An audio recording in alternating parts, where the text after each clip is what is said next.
all, I think your analysis was very straight-lined. History doesn't run in a straight line. Kid, you cannot tell your neighbor he is stealing ducks when you are stealing fowls. As High Commissioner, I was wrong. As Charandas Prasad, I reacted naturally how any person would have. I did not come here for that kind of abuse. I did not come here for that kind of abuse. If you're going to go down that road, I'll walk off. But it's all okay once they're talking. If they were talking, I could not have been here today. You got ADHD. I got nothing. Calm down. I think I've done enough in terms of taking our team out of trouble from losing. Tomorrow, Taylor. That's good.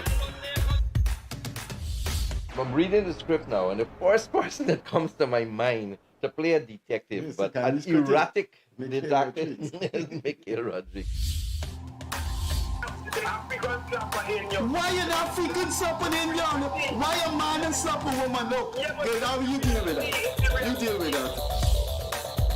We must encourage platforms like this because it brings together different people and allows for discussions to take place in our country on a multiplicity of fundamental issues. You apologizing for something you think I did is wrong. I don't want you to do that, and you should not have done that.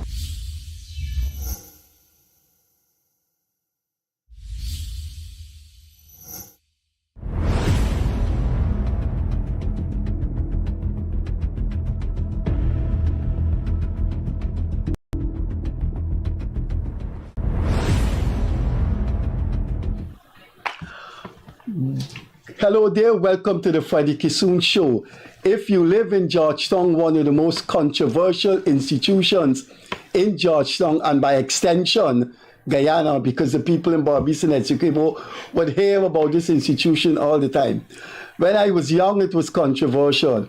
I reached middle age and it was controversial. I'm an old man now and it's controversial. One of the mysteries of Guyana is, will the city council get it right? Here to discuss the City Council's business, the nature of the City Council, the trials and tribulations of the City Council in the aftermath of the mayor being here, are three of the PPP's councillors. Mr. De Armas, the spin bowler for CPL, who has now spun his way from cricket into politics, Stephen Jacobs, and Rudolph Dyal. I've got my wires crossed here. So we're going to ask these gentlemen to explain what is going on in the City Council. It's time we get some profound explanations, elaborations on why this place seems to be falling.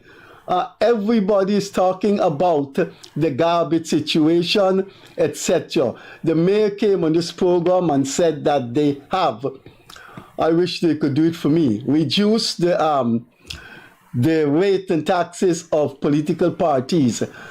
What is going on in this city council? We start alphabetically with the guy who looks like Fidel Castro a little bit on my immediate left, Mr. De Armas, then we go over to Mr. Dyal, and then the famous cricketer. So, what is going on? You've been writing letters after letters after letters. You may well become, your wrist may well become tired. Yes, it very well might. You know, incidentally, my middle name is Fidel. Your middle... Yes, it is. You know, I had no idea. Yeah. No, seriously. People have to trace their roots. You may be related to the man. I hope not. You hope not? I hope not. No, man. I'm not the biggest fan of no, he made a lot of mistakes, and I didn't give him a big write-up when he died. But I think he challenged American domination in the world, and he did that for the Cuban people, and up to a certain point, there was respect for him in the world. But I think power got this, and he wanted to rule forever.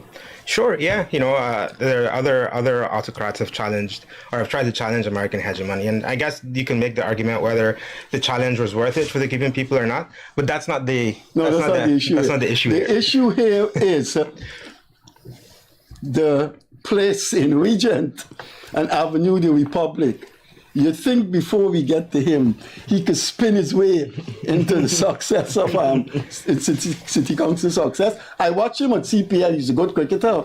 He has to do what he did at CPL to city council.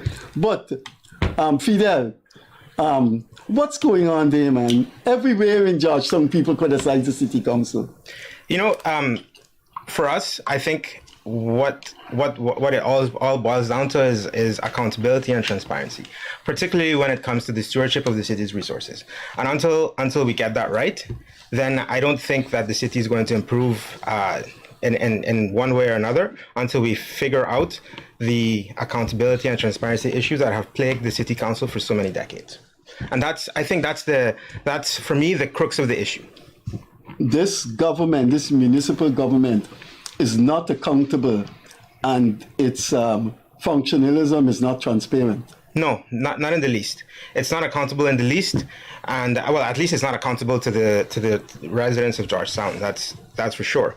You know, there's a very unsettling, disturbing opacity that reigns over the financial issues of the city. And even as councillors, we have to beg and plead for information to be provided to us. Not just information, but for the planning, the financial planning and the budgeting aspect of the city. You know, this budget was presented in June, about 8 months after it was statutorily due. So without a budget to guide the strategy and the vision of the city, it's very difficult to really drive efficiency in the city if you don't have a road marker in the way of a budget, of a proper budget, not the kind of budget that was presented that's more of a make-believe monopoly money budget, right? And until those issues are settled, then I don't think that we're going to go anywhere. And this is something that we've all been advocating for. That is some serious pessimism. Oh yeah, no, it's not pessimism as much as it is pragmatism. So we can talk about all the other things, the garbage situation and all of those things. But until we fix the core of the issue, which is the transparency and accountability, the city isn't going to improve. You want to elaborate on that elaboration? Freddie, you know, we all know this council have been governing this city for over 50-something years now. We say in common parlance, donkey years. Donkey years now. And growing up as a little boy in the city, you hear all these stories about the, problems, the incompetence, basically, of City Hall. And you tend to, sometimes laugh it off or just pass it off. But until you're part of it, until you're in there and you're sitting at that horseshoe table and experience it, that's when you realize the gravity of this, of what's happening, and as Councillor Fidel just explained to you, that's the situation we're facing with, Stephen, you like the transition from the play field to another type of field? Definitely. You were prepared for that type of field that you're now in? Freddie and viewers, I think one thing that remains constant is discipline in life generally. But while I agree with my fellow councillor, Mr. De Armas, I am for one that believe that will, passion, noble intentions, just a few to mention, can drive any sort of progress and change. But you have to have those core values and that drive and that passion. And this is something, if I'm honest, I don't really see at the Mayor City Council from his worship. I'm going to give a typical example. You're looking at the current government and their approach, in a bottom-up approach. They do a lot of visits and consultations in different parts of Guyana, and then make decisions, allow persons to feel involved, and have that sort of, feel this, significant feeling that they're part of this decision-making process. So a simple example is for the mayor to have some of his administration go into constituencies. You might not have the necessary financial resources at this time, but if you could go into these constituencies and speak to these people, and then advocate for one change, I think they'll feel, you know, that you're trying to work. You agree with me, Freddie? But if you're not seeing anyone, you're only seeing them writing a letter in the papers, but you're not going out there. And let me be quite frank and clear, Freddie. You can see all of PPC councillors around and about Georgetown, because we advocate at the ministerial level for a lot of changes. You've seen it right across Georgetown. You're seeing roads, you're seeing drainage. So that is foremost important for me. Coming from a sporting background, discipline will always remain, but the will and the passion to get up every day and say, listen, I choose this, I'm going to work for the people. And we will continue to do that as PPC councillors. Mr. De Armas, where in Georgetown, which constituency you represent in Georgetown? That's constituency 4, so that's Bel Air Park, Lamaha Gardens, Section K, Campbellville. Actually, Campbellville up to Dennis Street, and Newtown. Okay.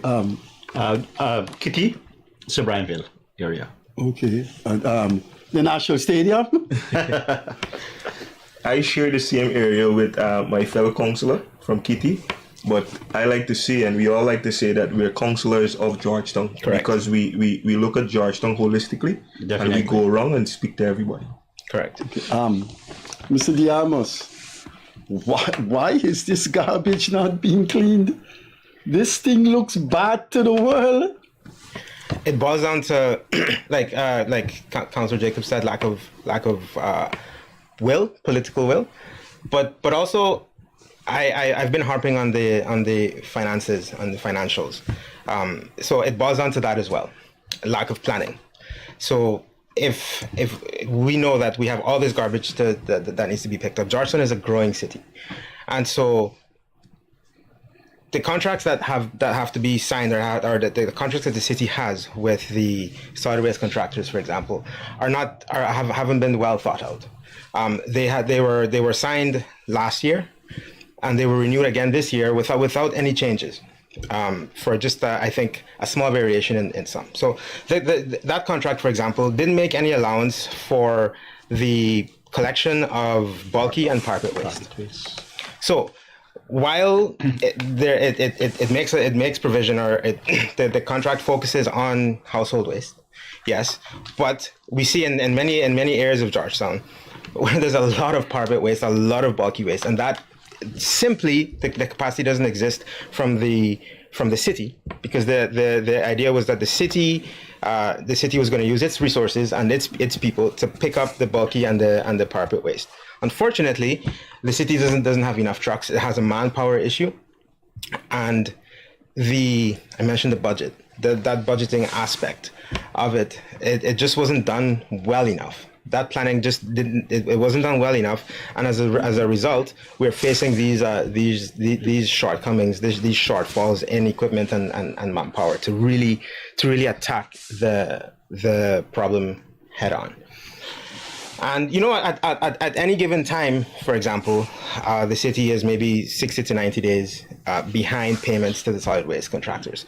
So if you're a solid waste contractor, 3 months. Yes. Mm-hmm. So if you're a solid waste contractor, right, and you have all these operating expenses, but the city isn't paying you on time, then how can you efficiently and effectively deal with the issue with the garbage issue? You can't.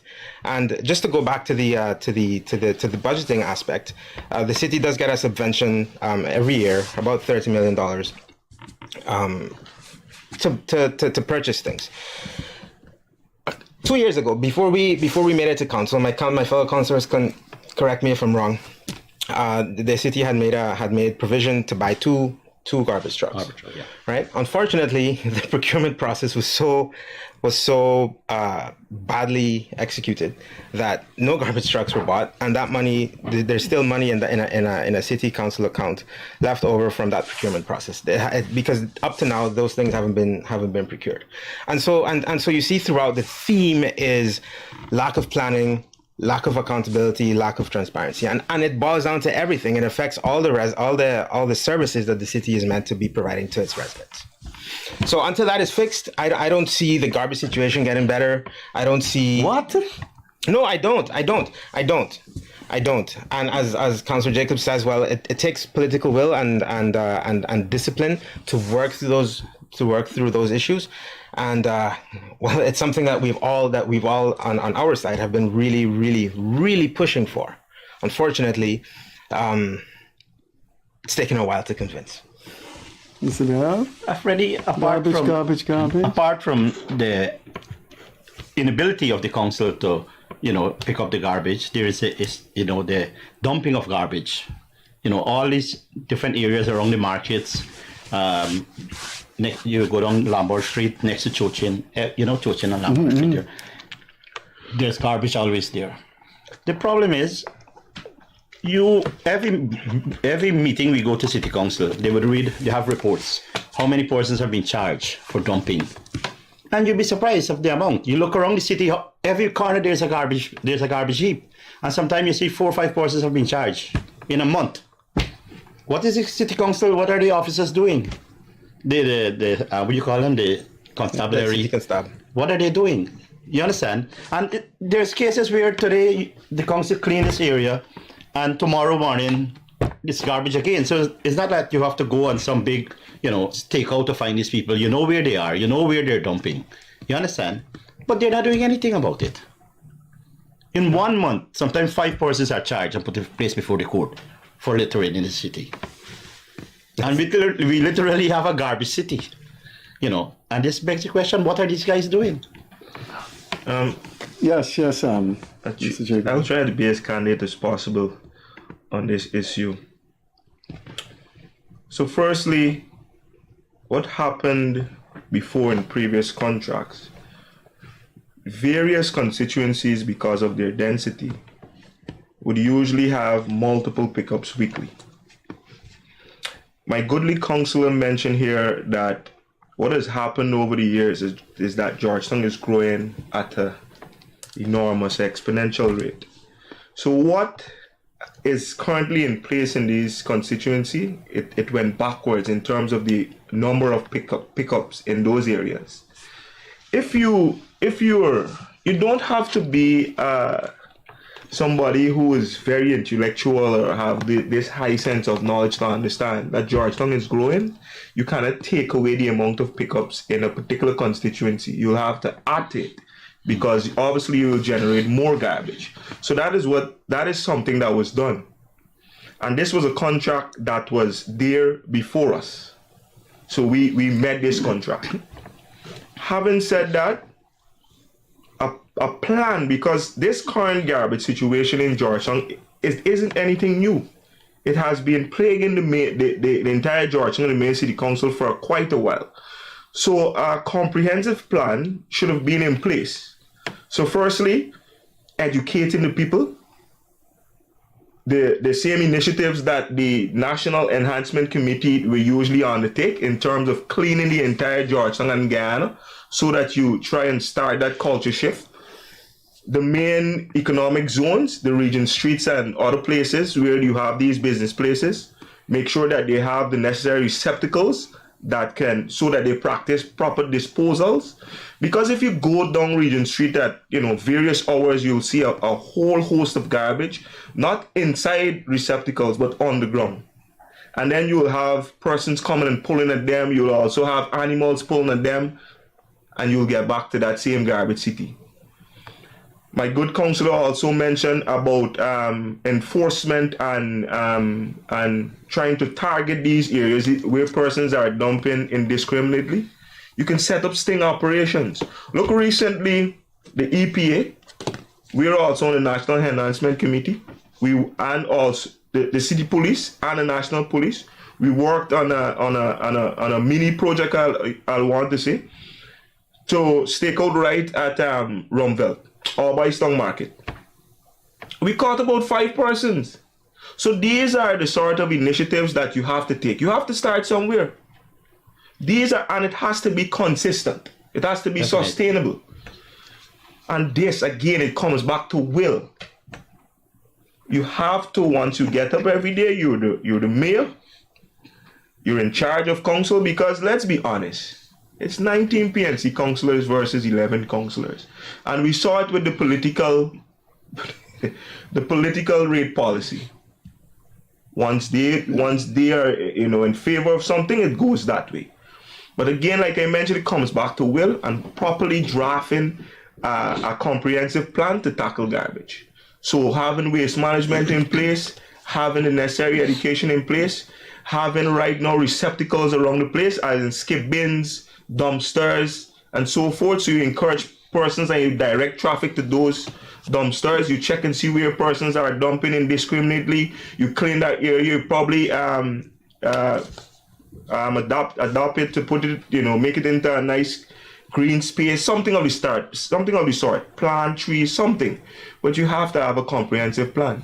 And we're not hearing that talk. No. Very coupled with that, there is also issues with the garbage trucks. Because, for example, last week, Station Street, the garbage are overflowing in the bins. The trucks were supposed to be in our area.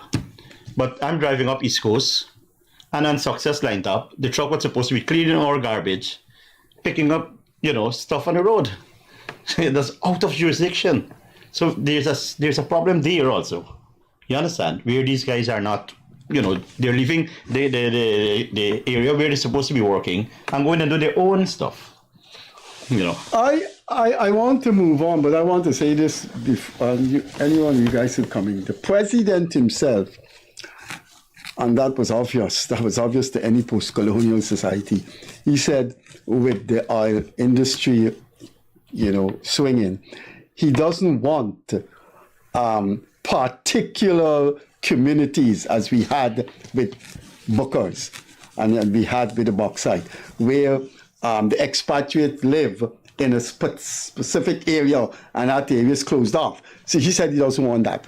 So you find these foreigners living in all over Guyana and Georgetown. I live in a place where there are quite a number of diplomats and Exxon people. And the bins haven't been picked up for 3 weeks and in front of those people's place. And whenever I drive by, I wonder, some of these people come from countries where that doesn't happen. And I'm saying to myself, and the horses, so this dodge would, and I say to myself, we need this embarrassment as a country that is going fast and the world is looking at us. We need this embarrassment. There are a number of garbage bins outside foreigners' homes where I live. That is looking bad. Yeah. In front of people's gate. I mean that's very much difficult, and it happens, if I'm honest, right around Georgetown in different areas, because there is a number of issues or factors that are affecting contractors. But what I would like to say also too, in the contractor's contract, it makes provision for council, as in council equipment, to take up the slack and actually pick up garbage. Because from time to time, because one of the issues is that really and truly, the main city council, they're back about 3 months paying these contractors. So they're gonna have human resource issues. They're gonna have tire issues, because a number of contractors usually complain about tires being an issue. Even the main city council vehicles, they spend hundreds of thousands of dollars on tires currently, right? So you have that, and then like I mentioned to you, in the contract, it also gives provision for that.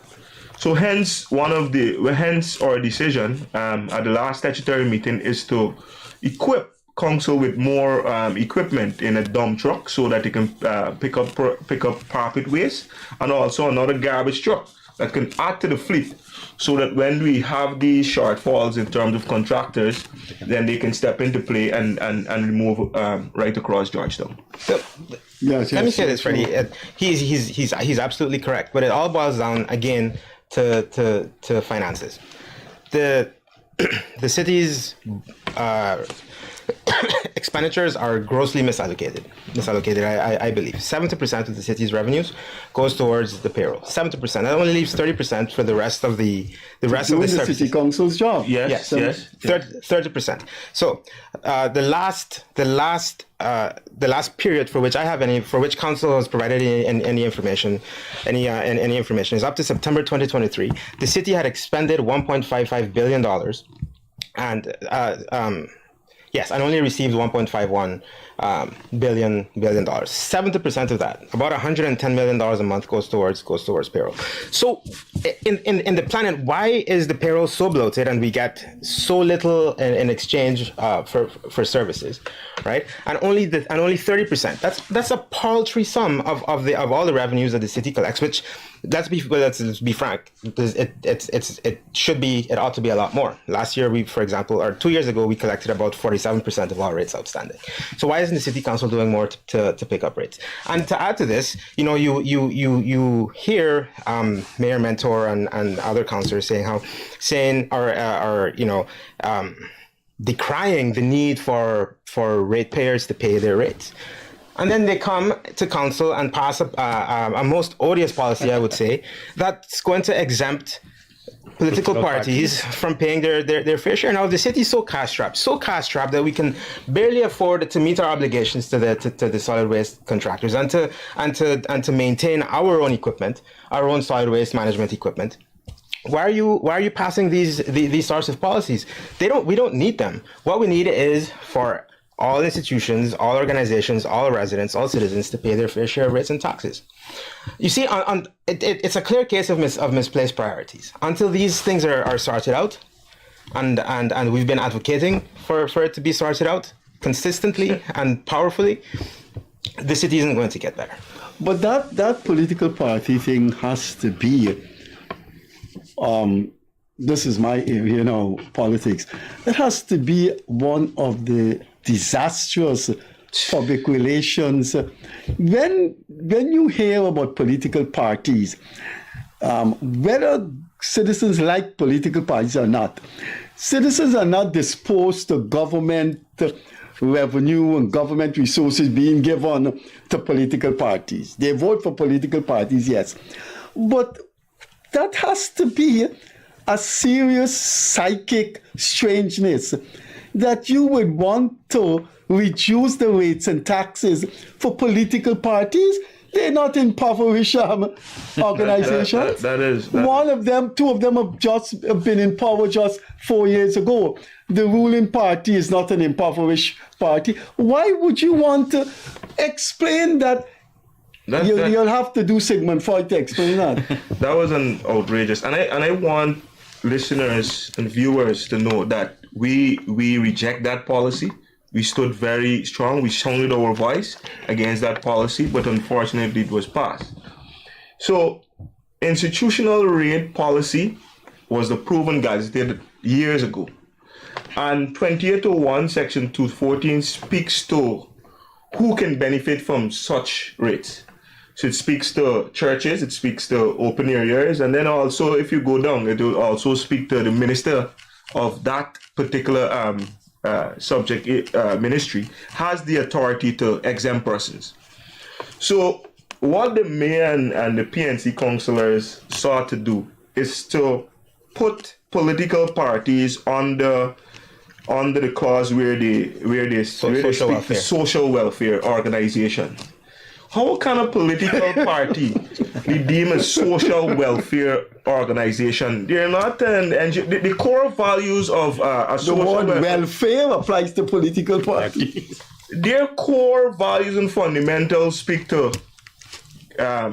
getting into government, mobilizing voters and voting. So it's different versus social welfare organizations speaks to education, health, and so forth. So how can we then put them in that category?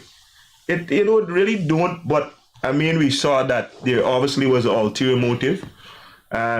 We saw that the PPC government or party, we weren't the ones advocating for this policy, but lo and behold, we saw a number of things kept coming out in social media, and also from the Vice President, Dr. Barjack Dio in May Wak Owen, with an address right at Congress Place, owing over $6 billion, and then a number of other properties owned by PNCR owing rates and taxes.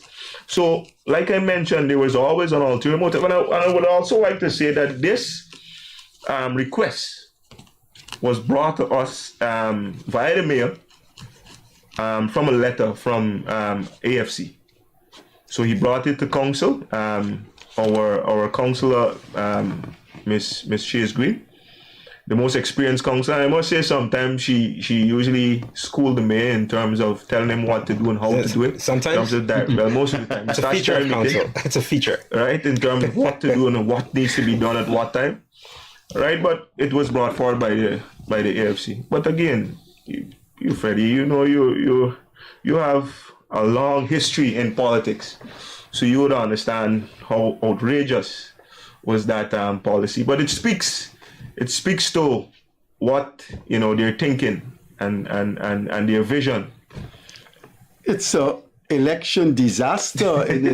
The last year election is June. So June 1 year was gone this year. Election is another year. It's going to be, how are they going to defend that?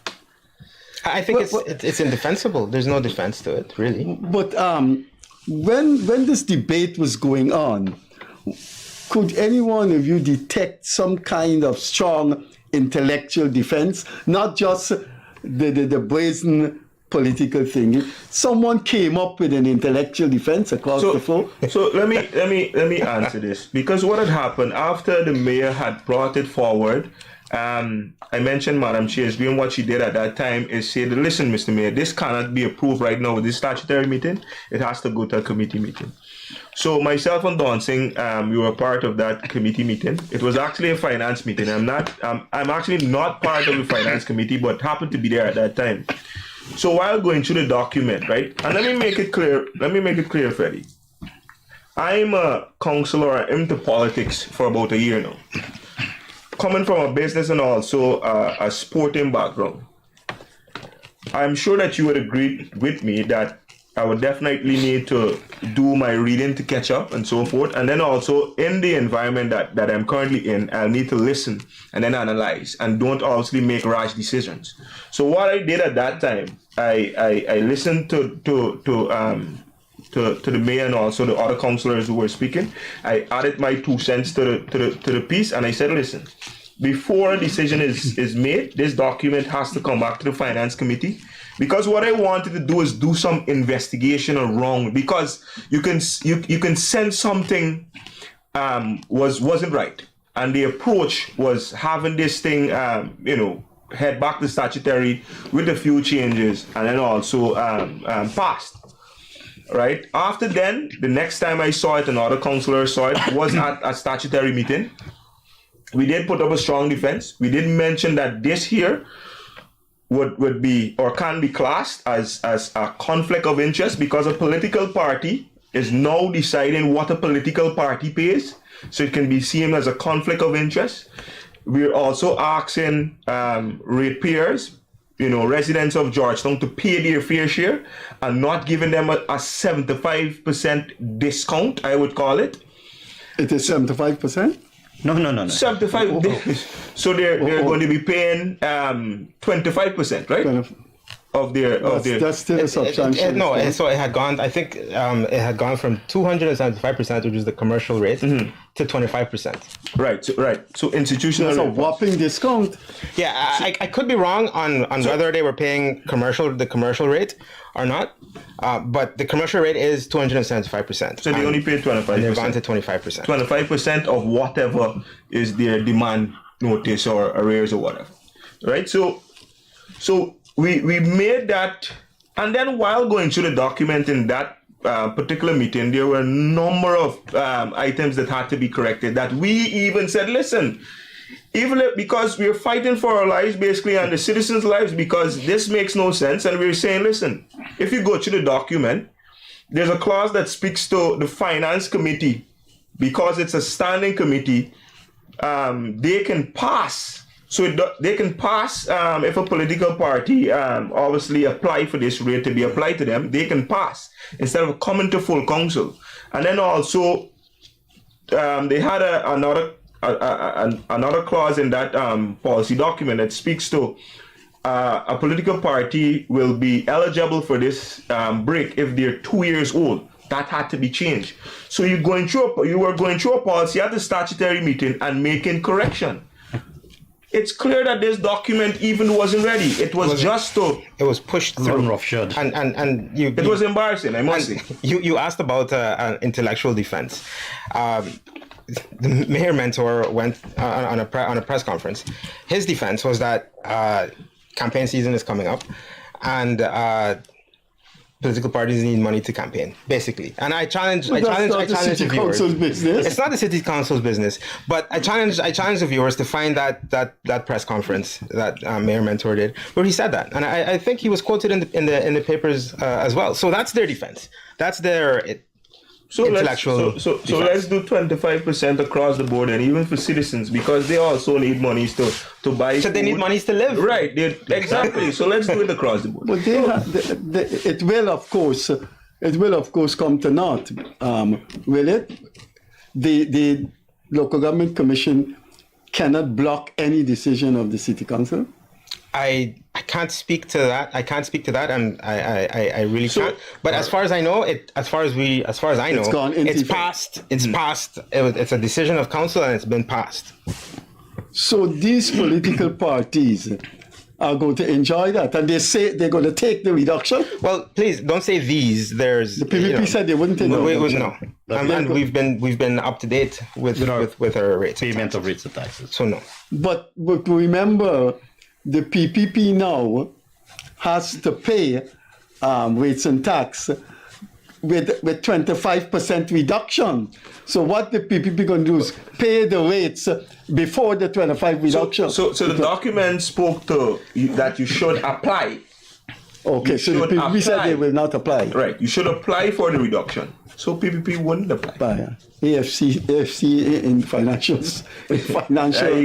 Well, I can't speak to their financial straits. All we can speak to. But it originated from a request from a political party. Yes, of course. Yes, and let's not be naive. It wasn't a letter that they had seen for the first time that was read out aloud at council. I'm sure that there was a lot of conversations behind the scenes between the two parties to arrive at this request, not just the request, but the decision, because they have 19 councillors. They pushed this reprehensible thing through, and so it's a product of conversations behind the scenes. It's not just a letter. Somebody didn't just get up out of the blue one day to write a letter requesting this without consulting with the PNC, without consulting with their partners in Congress, please. So let's ditch the semblance of it being an innocent request. It wasn't. But surely the three of you and the other PPP councillors must see this as a blessing in disguise. You know when people vote not 6 months or 8 months before the elections. People vote about 3 days when the hard-hitting analysis and the hard-hitting exposure come. And when I can imagine on a political platform, you saying, look, these people give political parties 25% reduction. Are these the people you want to go in the city council as a majority? The next thing you know, they're going to give their uncles and aunties reduction. I think it's going to augur well for the PPP in the election coming up. Well, it doesn't. It's not just about local government, but if it speaks to the priorities of the party as a whole in central and in local government. Right, so if they're willing to do this when they control the city of Georgetown, imagine what they would do if they were in reins of power. Exactly. Well, that's where their priorities are. It's I can tell you one of the things they did, which pierced me, is that you had to pay a license now if you own more than 3 dogs. Yeah. Yeah. The APNUAFC did that. I mean, that remind me. You have to have a WHO license in colonial days. You have to have a dog license. Sometimes I wonder, this country is exceptional. The things people do just does not make sense philosophically or psychologically. It just doesn't. But can we move on to other aspects of city council? Now, when is that building going to be finished? He's on the city works. He's on the city works committee. Speak to them. The restoration and there's also an admin building that was. I thought you were speaking of the admin building. But that thing is stalled. I go there to pay my weights and tax and I see no movement. The city hall building. The real nice piece of architecture. So Mr. Kelman, who's the assistant engineer, he would usually brief us on works that are being carried out. But if you drive past City Hall and you look on the fence, you'll see wanted carpenters.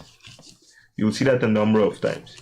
But I think that City Hall can't get carpenters, man. No, it's actually a private contractor. Oh. Right? Yeah. And it's a contract under, I think, local government. Yeah. Right. So we would usually get updates. So far, it looks that we're we're really coming close to it finishing in terms of the internal works. So hopefully, probably by next year, hopefully that can be finished and it'll be accessible. It's such a pity though, and it speaks to the priorities and what the city council values that it was allowed to reach that state. And I'm sure it would have crumbled had the local government ministry not stepped in. They would have quite happily just sat there in a dilapidated state and just allowed it to fall. By any aesthetic standard, that's a nice building. It's a wonderful piece of Gothic architecture. Yeah. Exactly, and just recently, His Excellency actually spoke to restoring our culture and history in terms of collaborating with I think it's the King's Foundation, King Charles Foundation, to have that urban plan put together so that we can see Georgetown back to its in its rightful place as being the garden city, green spaces and so forth. So I think that's something that we all should obviously look forward to, because when His Excellency speaks, we must know that he speaks heavily, and that's somebody who has a lot of passion, and most people can see it.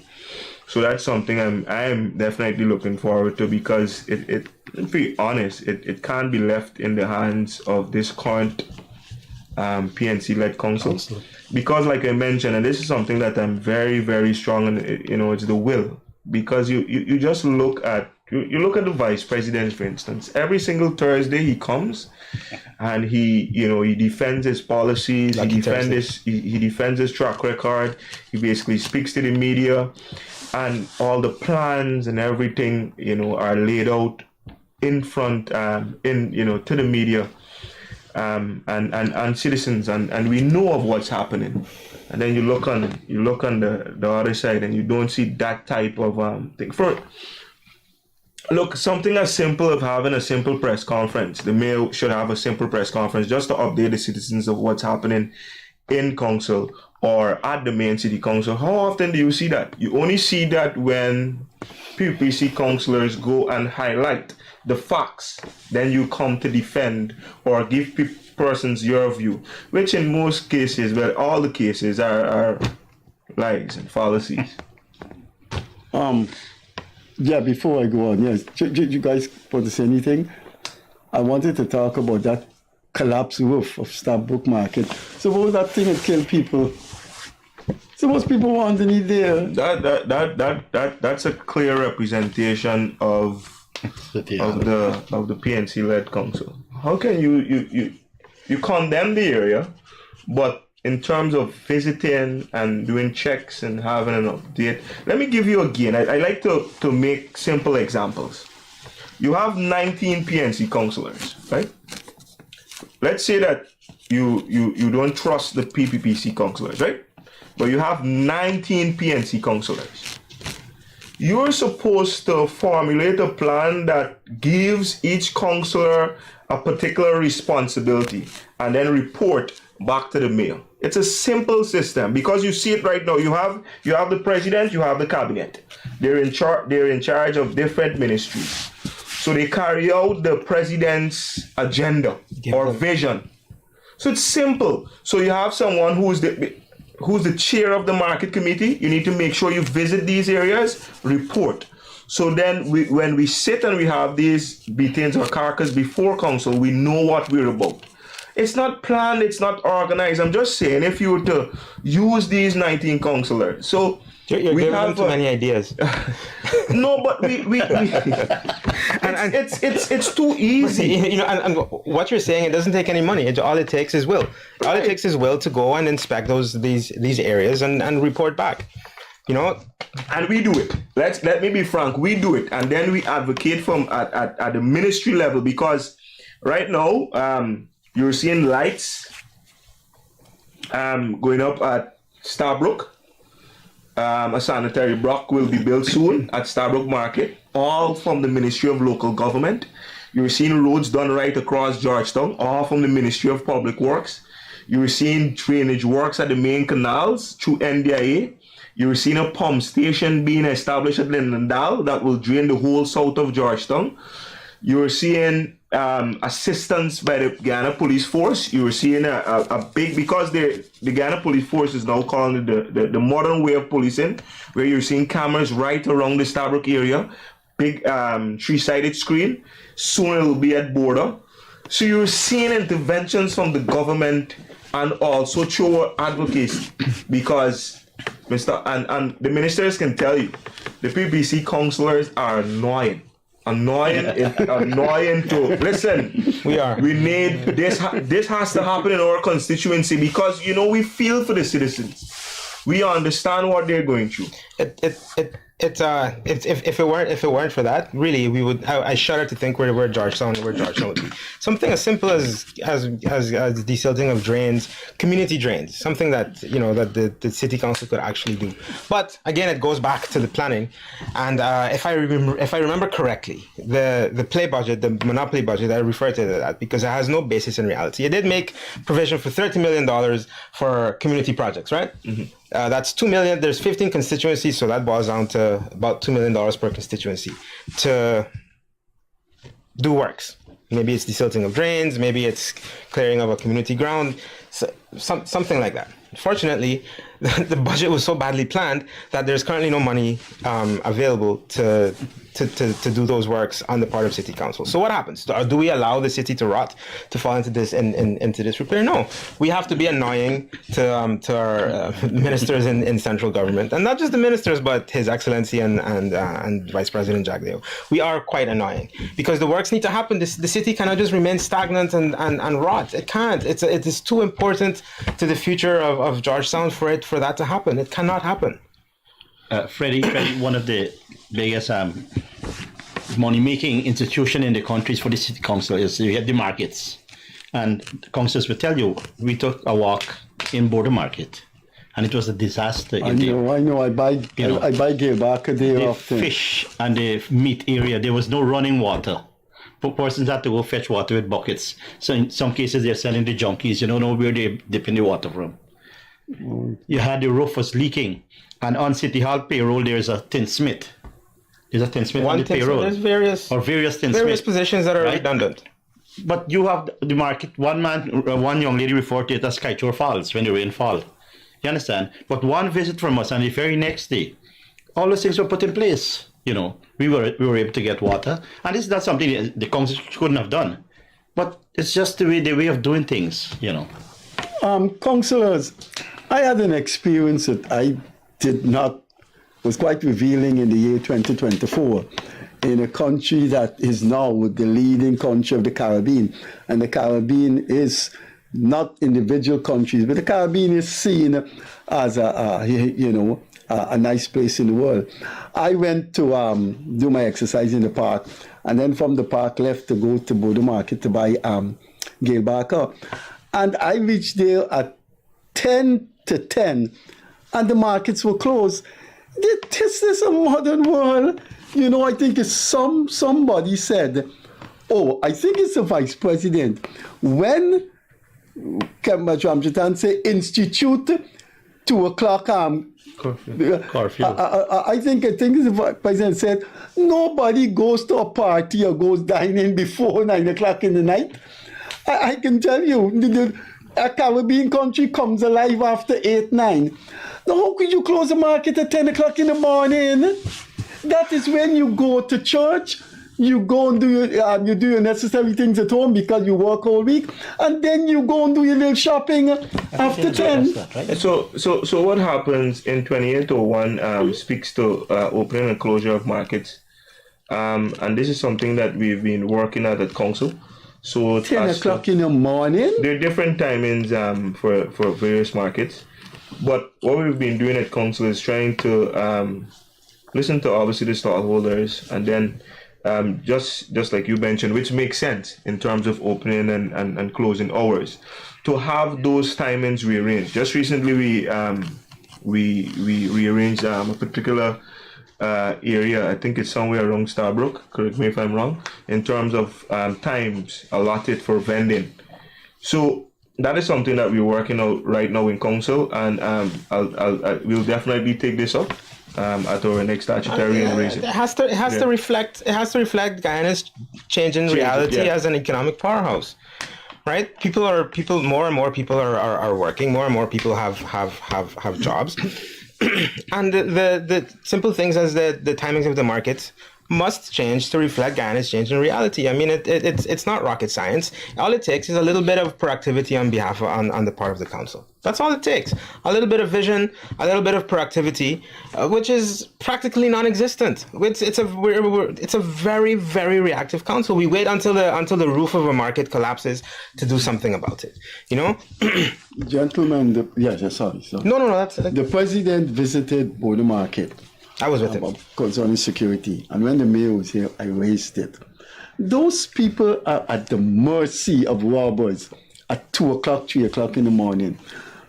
The president raised that issue. So I raised the question of those motorcycle policemen, driving around from 12 o'clock, they're driving around.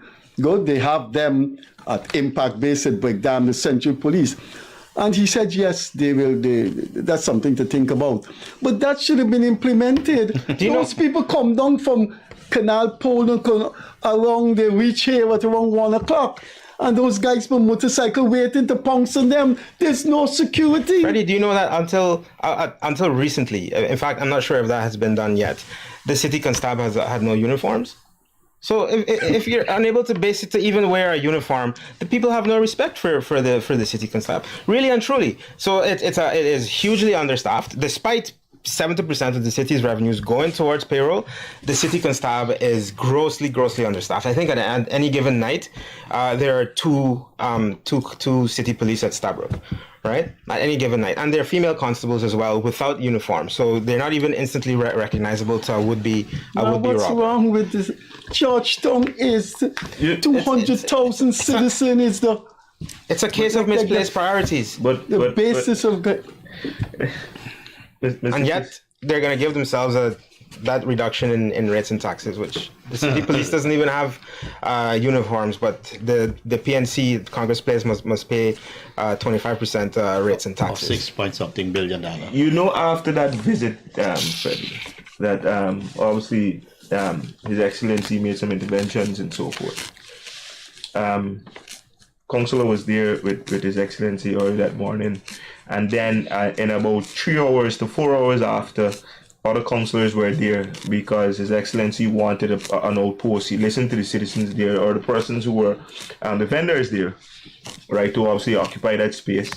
We reached out to the town clerk, we reached out to the clerk of markets, reached out to the city, the chief constable, Mr. Gafour, and we decided, and also obviously the Guyana Police Force, and we decided where was the best location for this outpost. Lo and behold, in our next statutory meeting, that was an issue. we gotta understand and what are these guys' motive? If His Excellency comes and gives you some help, what you want him to come, sit with you and say, all right, we're going to put this here and then we raise... That was a matter of debate, of controversy. It was a matter of debate. We were saying, listen, no consultations was done. I just mentioned that the town clerk, the clerk of markets, the chief... So all of these persons were involved along with the Guyana Police Force, and because It's a 40-foot container. And we walked and spoke with the vendors twice. Once with the president, and then once with the. It shows clearly the level of their thinking. It's just to keep noise. They should be glad. Oh yes, beautiful. And then the Guyana Police Force. If you look right across Georgetown now, you're seeing cameras or poles being extended for cameras. So the entire of Georgetown will be monitored. So what his worship should be doing, and I'm pretty sure that he'll listen, is to seek an audience with the Guyana Police Force to help us to better manage Georgetown. So listen, we've seen a number of areas being created, or people dumping indiscriminately, or illegal dump sites. Let's try and work together and see how we could mold that, right? Or take that away. You think he'll do it? We don't have uniforms for the city council. I'm just saying, and again, it goes back to will. You have to. But are you serious about that? Very much they serious. They didn't have. Right now, they don't have uniform. No.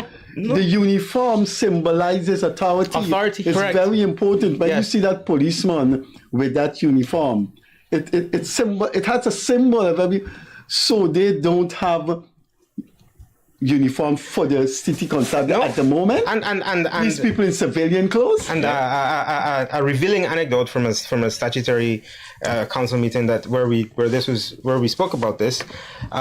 We asked, or the mayor asked, I don't remember if it was the mayor, but a councillor asked in Dire Straits, how much it's going to be, and it was about 5 million. I don't know. I don't remember how much, but they started. Oh, that's too much money. It's too much money. It needs to be cheaper, or y'all need the uniforms now. That sort of attitude. Again, less rates and taxes for Congress Place, but important things like uniforms. Yeah, but and then also to not important. Yeah, also to a lot of things are approved, like in a matter of minutes. But something as important as that. Institutional rate policy. Yeah, done. And also finances to different persons or for different situations are approved very, very fast. And we speak to city police not being uniformed. The persons at the pump stations are not uniformed also, and they ride on their bicycles during the night, and the police harass them because it's late at night. You don't know what they're doing, and they don't even have a badge. I am glad we've had this program. I mean, there are some sad aspects of Georgetown, how it is run. But before we go, our operator signaled to us that we have to go. Do you know some famous names started their political career in the city council? Basil Williams come to mind. Burnham? Yeah, Burnham come to mind. He was mayor of Georgetown. Raphael Trotman comes to mind. So are we looking at future national politicians here? Well, I don't know about that, but I know that we'd like to function in places, institutions where we can really work for the good of the people, for the good of the country. We think as young, vibrant people, I think we bring a lot to the table in terms of education, experience, will, discipline, and so yes, I think that there's a lot that we can bring to the table. Right now, our place is at City Council. It needs to change if Georgetown is going to transform. City Council needs to change. Okay, one can move on.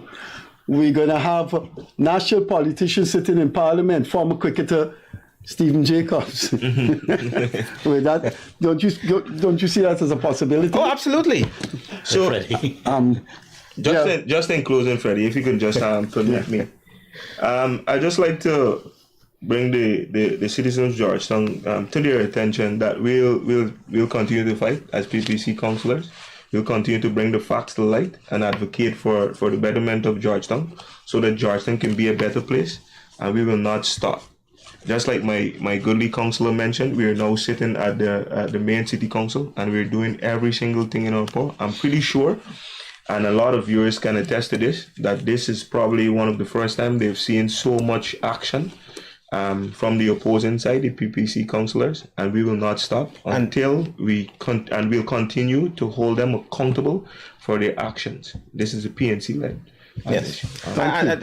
Sunlight is definitely the best disinfectant, so we'll continue to shine a bright light on the operations of council. Definitely. Thanks for watching us. You were looking at the elaborations, adumbrations, and disclosures of what goes on in the City Council by three top PPP City Councillors, Mr. De Armas, Mr. Dyal, and former spin bowler of the CPL, Stephen Jacobs. We would like to have them here back again because it was very revealing. No uniform for the city constabulary. On that negative note, please have a nice evening. We'll see you in our next episode. Catch you later. Bye-bye.